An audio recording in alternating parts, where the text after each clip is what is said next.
Hello అండి, నమస్తే. నమస్తే అండి. మీరు ఎక్కడి నుంచి వచ్చారండి? మోతినగర్ నుంచి వచ్చామండి. ఏ సమస్య మీద వచ్చారు ఇక్కడ? మా మిసెస్కు లైంగిక వేధింపులు జరిగాయండి చంద్రగూడ గవర్నమెంట్ ప్రింటింగ్ ప్రెస్లో. వేధింపులకు చేసిన ఆఫీసర్లను సస్పెండ్ చేయమని చెప్పి ఏం చేస్తారు ఆవిడ? Senior assistant, senior assistant. Government office senior assistant నిజాయితీగా పనిచేసేందుకు వేధింపులు జరిగాయి. వేధింపులు జరిగిన తర్వాత మేము కలెక్టర్ స్టేట్ ఉమెన్ కమిషన్కి వెళ్ళాము. స్టేట్ ఉమెన్ కమిషన్ వాళ్ళు సస్పెండ్ చేయమన్నారు. నేషనల్ ఉమెన్ కమిషన్ వాళ్ళు కూడా సస్పెండ్ చేయమన్నారు. సస్పెండ్ చేయకుండా మహిళా లేడీ డీజీపీ కాపాడింది వాళ్ళని, మగ అధికారులని. ఒక మహిళా లేడీ డీజీపీ ఆధ్వర్యంలో ఒక లేడీ, బాధితులైన లేడీ సస్పెండ్ కావడము ఇండియా చరిత్రలో ఫస్ట్ కేసు ఇది. లైంగిక వేధింపుల కేసు జరిగింది ఇది అంటే 2018 2 సంవత్సరాలు సస్పెండ్ చేశారు. సస్పెన్షన్లో కూడా అన్ని తప్పుడు రిపోర్ట్లు ఇచ్చారు. కోర్టు కూడా ఆర్డర్ ఇచ్చింది, మీరు రూల్స్ ప్రకారం ఫాలో అయ్యి ఆమెకు ప్రొటెక్ట్ చేయమని చెప్పి. ఆ ఇచ్చిన తీర్పుని ప్రిన్సిపల్ సెక్రటరీ హోమ్ డిపార్ట్మెంట్ కానీ డీజీపీ కానీ ఎవరు ఫాలో కాలేదు. ఆ కోర్టు ఆర్డర్ కాపీ కూడా గత ప్రభుత్వం ఉన్నప్పుడు మీరు ఎప్పుడు గత ప్రభుత్వాన్ని ఆశ్రయించి ఎప్పుడు ఈ సమస్యపై మాట్లాడడం జరగలేదు? గత ప్రభుత్వానికి ప్రిన్సిపల్ హోమ్ డిపార్ట్మెంట్కు హెచ్ఓడీలకు మేము 100 లెటర్లు రాసాము. ఒక్క లెటర్ కూడా వాళ్ళు ఎవరు రెస్పాండ్ కాలేదు. మేము బయట పోరాటం చేస్తున్నాము, మేము బయట గెలుస్తున్నాము, డిపార్ట్మెంట్లో గెలవలేకపోయినాము. ఎందుకంటే దొంగల్ని పోలీసులే కాపాడుతున్నారు. నేను అందరు పోలీసుల గురించి అనడం లేదు. హెచ్ఓడీలో పోలీసులు, డీజీపీ క్యాడర్ వాళ్ళు ఒక మహిళకు న్యాయం చేయకుంటే స్టేట్లో ఏం కాపాడుతారు వాళ్ళు? ఇప్పుడు నేను తప్పు చెప్తున్నాను, కలెక్టర్కి రిపోర్ట్ ఇచ్చాను కదా. ఇప్పుడు మా మిస్సెస్ తప్పు ఉందనుకోండి, కలెక్టర్ ఆఫీస్లో మీరు ప్రూవ్ చేసుకోవచ్చు కదా. ఢిల్లీకి వచ్చి కాంప్రమైజ్ అడిగినారు, మీరు అక్కడ ఎందుకు కాంప్రమైజ్ కాదు? తప్పు చేసిన వాళ్ళే కాంప్రమైజ్ అడుగుతారు, తప్పు చేయని వాళ్ళు కాంప్రమైజ్ గారు కొట్లాడతారు. మేము తప్పు చేయలేదు, కొట్లాడుతున్నాం. వాళ్ళు తప్పు చేసినారు, కాంప్రమైజ్ చేసి కేసులు విత్డ్రా చేస్తే ప్రమోషన్ ఇస్తాము, హయ్యర్ పొజిషన్ ఇస్తామని చెప్పి వికే సింగ్ గారు అప్పుడు డీజీపీ ప్రపోజ్ చేస్తే మేము వద్దని చెప్పినాం. మాకు 5 మంది జైలుకు పోవాలి. తప్పుడు రిపోర్ట్లు ఇచ్చిన మొత్తం 50 మంది మీద వీళ్ళు 4 డీజీపీలు, 4 ఎంక్వైరీ ఆఫీసర్లు, 4 సైదాబాద్ పోలీసులు, 37 మంది దొంగ సాక్షుల మీద మేము అమిత్ షా గారికి కంప్లైంట్ ఇచ్చాము. అమిత్ షా గారి లెటర్ నుంచి, వాళ్ళ ఆఫీస్ నుంచి లెటర్ వచ్చింది, అందరి మీద యాక్షన్ తీసుకోమని. ప్రిన్సిపల్ సెక్రటరీ ఫర్ హోమ్ తర్వాత డీజీపీకి పంపించారు.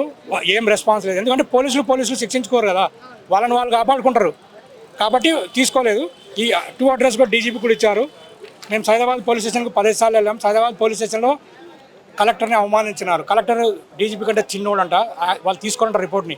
Collector is a first class magistrate, collector equal to judge. Collector రిపోర్ట్ని తీసుకోరంట. ఎస్ఐ రాముడు చెప్పారు ఈ మాట. మేము చెప్పాము మీకు సపోర్ట్ చేసిన వాళ్ళని ఎవరిని కూడా అంటే వాళ్ళు అంటే డిక్లైన్ చేస్తున్నారు, మీకు సపోర్ట్ చేసే ముందుకు వచ్చే వాళ్ళని, అంతేనా? కలెక్టర్ మాకు సపోర్ట్ చేయడం అంటే రూల్స్ ఫాలో అయినాడు. మాకు సపోర్ట్ చేసింది కలెక్టర్ కాదు, కలెక్టర్ రూల్స్ ఫాలో అయినాడు. మాకేం సపోర్ట్ చేయలేదు కలెక్టర్ గారు, రూల్స్ ఫాలో అయినాడు. కలెక్టర్ గారు మంచిగా చేసినారు. మా దగ్గర ఆడియోలు ఉన్నాయి, ఎస్ఐలు ఏం మాట్లాడినారు, డిపార్ట్మెంట్లో ఆఫీసర్లు ఏం మాట్లాడినారు, మొత్తం మా దగ్గర ఆడియోలు ఉన్నాయి. మొత్తం ఎన్నిసార్లు వచ్చారు మీరు? ఇప్పుడు ఫస్ట్ టైం రావడము. ఫస్ట్ టైం రావడం లోపల అంటే చెప్పారా ఇదంతా కూడా? చెప్పామండి. వాళ్ళు డైరెక్ట్ సీఎంఓకి అడ్రస్ చేశారు. లెటర్లు మేము 3 ఇచ్చాము. 2 సంవత్సరాలు సస్పెండ్ చేశారు, ఆ సస్పెన్షన్ తీసేయమని ఇచ్చాము. రెండోది ఆఫీసర్లను 5 మందిని సస్పెండ్ చేయమని ఇచ్చాము. 50 మంది మీద కంప్లైంట్ ఇచ్చింది కూడా. అది కూడా తమిళనాడులో డీజీపీని సస్పెండ్ చేసినారు. తమిళనాడులో డీజీపీకి హైకోర్టు 3 సంవత్సరాలు జైలు శిక్ష. Same case, IPS officer lady ఆఫీసర్ని డీజీపీ ఉమెన్స్ అరెస్ట్మెంట్ చేస్తే తమిళనాడులో రూల్స్ ఫాలో అయినారు. డీజీపీకి సస్పెండ్ చేసి ఉద్యోగంలో తీసేసి ఆయనకు 3 సంవత్సరాలు జైలు శిక్ష వేసింది. సేమ్ శిక్ష వీళ్ళకు కూడా పడుతుంది. ఇప్పుడు అందరికీ పడాలా. తప్పు చేసిన వాళ్ళకంటే తప్పు చేసిన వాళ్ళని కాపాడిన వాళ్ళకే పనిష్మెంట్ పడాలి. లేడీసే శత్రువు అన్నట్ల. మీరు ఇక్కడ లోపల అప్లికేషన్ చేయడమే జరిగిందా లేకపోతే వాళ్ళకు మొత్తం వివరించారా? మొత్తం వివరించాము, కోర్టు కాపీలు పెట్టాము మొత్తం వాళ్ళకు. అమిత్ షా గారికి ఇచ్చిన లెటర్ కూడా పెట్టాము వాళ్ళకి మొత్తం అన్ని. రెస్పాండ్ అవుతున్నారు లోపల చాలా పాజిటివ్ ఉన్నారు. మీకు ఇట్లా అన్యాయం జరగడం తప్పు అని చెప్పారు. మాజీ ఆఫీసర్లు ఎవరు తెలియదండి. ఈ లెటరు మాజీ హోమ్ మినిస్టర్ మొహమ్మద్ అలీ గారు ఇచ్చారు. యాక్షన్ తీసుకోండి వాళ్ళ 5 మంది మీద అని ప్రిన్సిపల్ సెక్రటరీకి, కానీ ఆయన యాక్షన్ తీసుకోలేదు. మొహమ్మద్ అలీ గారు ఒకరే రెస్పాండ్ అయిన లాస్ట్ గవర్నమెంట్లో. మాకు అఫీషియల్ కలిసాము, ఆయన బాధపడి చెప్పారు మీకు అట్లా జరగకూడదు, లేడీస్ని ఇన్సల్ట్ చేయకూడదు, కించపడుతూ వెంటనే రాసిచ్చారు. కానీ అప్పుడు లేడీ డీజీపీ యాక్షన్ తీసుకోలేదు. దీంట్లో 3 లేడీస్ కూడా ఉన్నారు. ఈ కేసులో 3 లేడీస్ కూడా ఉన్నారు. ఒక ఆమె ఇప్పుడు ఐఏఎస్ ఆఫీసర్గా ఆంధ్రాలో పనిచేస్తుంది, ఆమె కూడా దొంగ రిపోర్ట్ ఇచ్చింది. వాళ్ళందరి మీద మేము కేసు ఫైల్ చేసినాము. వాళ్ళందరికీ జైలు శిక్ష పడాలి, వాళ్ళందరికీ పనిష్మెంట్ రావాలి. ప్రపంచంలో ఎవరైనా సరే, మన ఇండియా ద్వారా అంటే మీకు న్యాయం జరుగుతుంది అనుకుంటున్నారా? ఖచ్చితంగా జరుగుతుంది అనుకుంటున్నాము. లేడీస్ని ఎవరు బాధ పెట్టినా వాళ్ళకు తొందరగా శిక్ష వేసి తొందరగా పనిష్మెంట్ ఇస్తే తప్పు చేయడానికి భయపడతారు.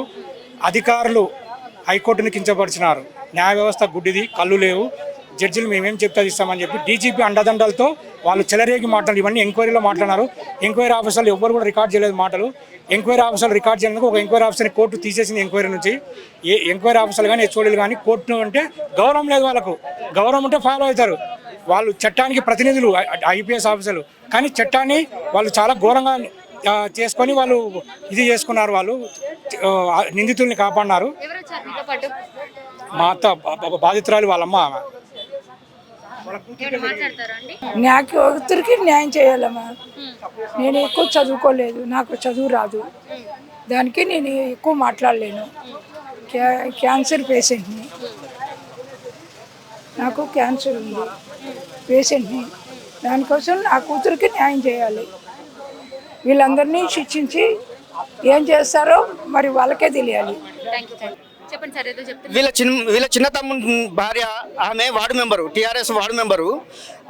ఈ ఊర్లో కూడా వీళ్ళని రోడ్డు మీద పడేసి కొట్టినా కానీ ఆ గ్రామ ప్రజలు కూడా ఎవరికి ముందుకు వచ్చి ఆపలేరు. ఎందుకంటే వాళ్ళకి భయపడి, అధికార పార్టీ వాళ్ళు కదా. ఒకవేళ ఎవరైనా వచ్చి ఎందుకు చేస్తున్నావు అట్లా, వాళ్ళని ఎందుకు కొడుతున్నా అడిగినా కానీ, ప్రశ్నించినా కానీ వాళ్ళ పైన కక్ష సాధింపు చర్యలు చేస్తారు.